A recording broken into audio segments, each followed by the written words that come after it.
पूर्व काल में दक्षिण भारत की तुंगभद्रा नदी के तट पर एक सुंदर नगरी थी। वहाँ आत्मदेव नामक एक सदाचारी विद्वान तथा धनवान ब्राह्मण रहता था। उसकी स्त्री का नाम धुंधुली था। वह बड़ी कलहकारिणी थी। उस ब्राह्मण दंपति को सब प्रकार के सांसारिक सुख प्राप्त होने पर भी संतान का अभाव बड़ा खटकता था। उन्होंने संतान के निमित्त बहुत से उद्योग किए, परंतु सब कुछ निष्फल हुए। एक दिन इसी चिंता में ब्राह्मण घर से निकल पड़ा और वन में जाकर एक तालाब के किनारे बैठ गया। वहां उसे एक सन्यासी महात्मा के दर्शन हुए। ब्राह्मण ने उनसे अपने दुख का वृत्तांत कहा। महात्मा को ब्राह्मण पर बड़ी दया आई। उन्होंने ध्यान के द्वारा उसके प्रारब्ध को जानकर कहा, ब्राह्मण, तुम्हारे प्रारब्ध में 7 जन्मों तक संतति का योग नहीं है, अतः तुम्हें संतान की चिंता छोड़कर भगवान में मन लगाना चाहिए। परंतु ब्राह्मण को महात्मा के वचनों से संतोष नहीं हुआ। वह बोला, महाराज, मुझे आपका ज्ञान नहीं चाहिए, मुझे तो संतान दीजिए, नहीं तो मैं अभी आपके सामने प्राण त्याग करता हूं।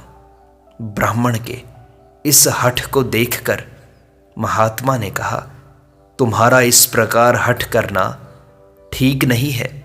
विधाता के लेख को विरुद्ध पुत्र प्राप्त होने से भी तुम्हें सुख नहीं होगा, किंतु फिर भी तुम न मानोगे तो यह फल ले जाओ। इसे तुम घर ले जाकर अपनी स्त्री को खिला दो, इससे तुम्हें पुत्र होगा। परंतु तुम्हारी स्त्री को चाहिए कि वह पुत्र उत्पन्न होने के समय तक पवित्रता से रहे, सत्य बोले, दान करे और एक समय भात खाकर जीवन निर्वाह करे। इससे तुम्हें अच्छी संतान होगी। यह कहकर ब्राह्मण को उन्होंने एक फल दिया। ब्राह्मण ने ले जाकर फल अपनी स्त्री को दे दिया। उसकी स्त्री ने सोचा, फल खाने से मुझे नियम पूर्वक रहना पड़ेगा और गर्भधारण से भी कष्ट होगा और पुत्र हो जाने पर उसके लालन पालन में भी बड़े कष्टों का सामना करना पड़ेगा। इससे तो बांझ रहना ही अच्छा है। यह सोचकर उसने फल अपनी गाय को खिला दिया और पति से झूठ मूठ कह दिया कि मैंने फल खा लिया। उन्हीं दिनों उसकी छोटी बहन गर्भवती हुई। धुंधुली ने उसके साथ यह तय कर लिया कि जो संतान उसे होगी उसे लाकर वह धुंधुली को दे देगी। समय आने पर धुंधुली की बहन को एक पुत्र हुआ और उसने उसे लाकर धुंधुली को दे दिया। लोक में यह प्रसिद्ध कर दिया कि धुंधुली के पुत्र हुआ है और उसका नाम धुंधुकारी रखा गया। 3 मास के बाद गाय को भी एक बालक उत्पन्न हुआ।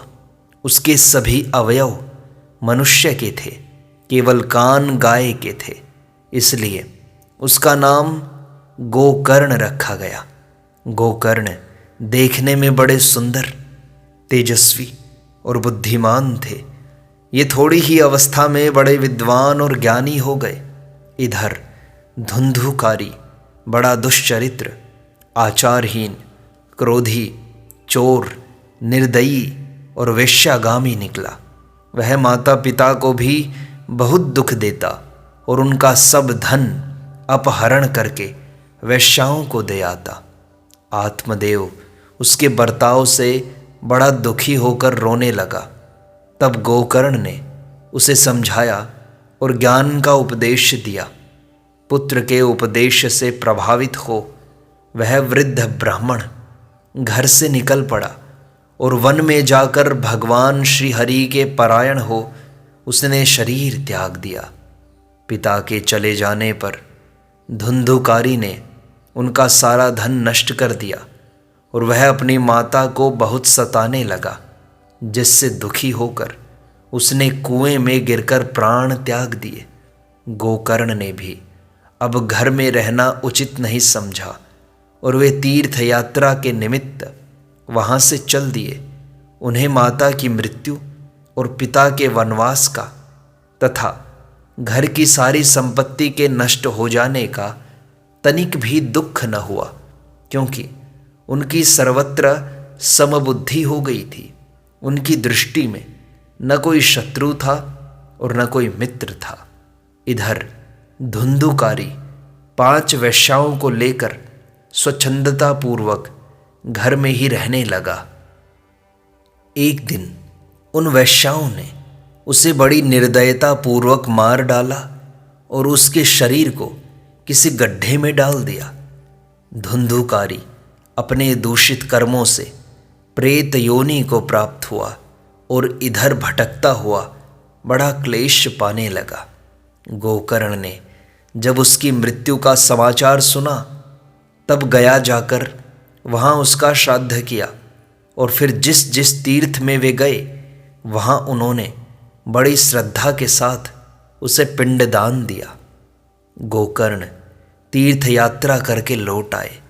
वे जब रात को घर में सोने गए तब प्रेत बना हुआ धुंधुकारी वहाँ अनेकों प्रकार के उत्पात मचाने लगा। गोकर्ण ने देखा कि अवश्य ही यह कोई प्रेत है और बड़े धैर्य के साथ उससे पूछा कि तू कौन है और तेरी यह दशा किस प्रकार हुई। यह सुनकर धुंधुकारी बड़ी जोर से रोने लगा, किंतु चेष्टा करने पर भी कुछ बोल न सका। तब गोकर्ण ने अपनी अंजलि में जल लेकर मन ही मन कोई मंत्र पढ़ा और उस जल को उस प्रेत के ऊपर छिड़क दिया, जिससे वह पाप मुक्त होकर बोलने लगा। उसने बड़े दीन शब्दों में अपना सारा वृत्तांत कह सुनाया और उस भीषण यातना से छूटने का उपाय पूछा। गोकर्ण ने सोचा कि जब इसकी गया श्राद्ध से भी मुक्ति नहीं हुई तब इसके लिए कोई असाधारण उपाय सोचना पड़ेगा। साधारण उपायों से काम नहीं चलेगा। उन्होंने प्रेत से कहा, अच्छा इस समय तुम जाओ, तुम्हारे लिए अवश्य कोई उपाय सोचेंगे, भय न करो। दूसरे दिन गोकर्ण ने कई विद्वान योगियों और ब्रह्मवादियों से इस विषय में परामर्श किया। उन सब की राय यह हुई कि भगवान सूर्य नारायण से इस विषय में पूछा जाए और वे जो उपाय बताएं वही किया जाए। गोकर्ण ने उसी समय सबके सामने मंत्र बल से भगवान सूर्य देव की गति को रोककर उनकी स्तुति की और उनसे इस संबंध में प्रश्न किया। सूर्य देव ने स्पष्ट शब्दों में कहा कि इसकी श्रीमद् भागवत से मुक्ति हो सकती है, उसका 7 दिन में पाठ करो। यह सुनकर गोकर्ण श्रीमद् भागवत के पारायण में प्रवृत्त हुए। गोकर्ण के द्वारा श्रीमद् भागवत के पाठ का समाचार सुनकर आसपास के गांवों के बहुत से लोग वहां एकत्रित हो गए। जिस समय व्यास आसन पर बैठकर गोकर्ण ने कथा कहानी आरंभ की, उस समय धुंधुकारी प्रेत भी कथा मंडप में आया और बैठने के लिए इधर उधर स्थान ढूंढने लगा।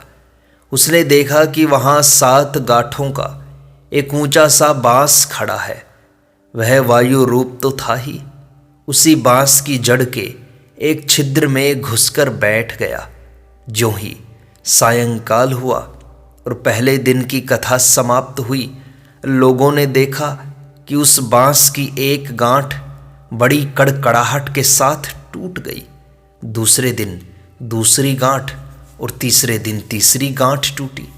इसी प्रकार 7 दिनों में उस बांस की 7 गांठें टूट गई और कथा समाप्त होते होते वह धुंधुकारी प्रेत योनि को त्याग कर दिव्य रूप को प्राप्त हो गया। लोगों ने देखा उसके गले में तुलसी की माला पड़ी हुई है, मस्तक पर मुकुट विराजमान है कानों में कुंडल सुशोभित हैं, उसका श्याम वर्ण है और वह पीतांबर पहने है। वह गोकर्ण के सामने आकर खड़ा हो गया और हाथ जोड़कर कहने लगा, भाई गोकर्ण, तुमने मुझ पर बड़ी दया की जो मुझे इस प्रेत योनि से छुड़ाया। अब मैं इस दिव्य शरीर को प्राप्त कर भगवान के परम धाम को जा रहा हूँ। देखो, मेरे लिए यह विमान खड़ा है और भगवान विष्णु के पार्षद मुझे बुला रहे हैं।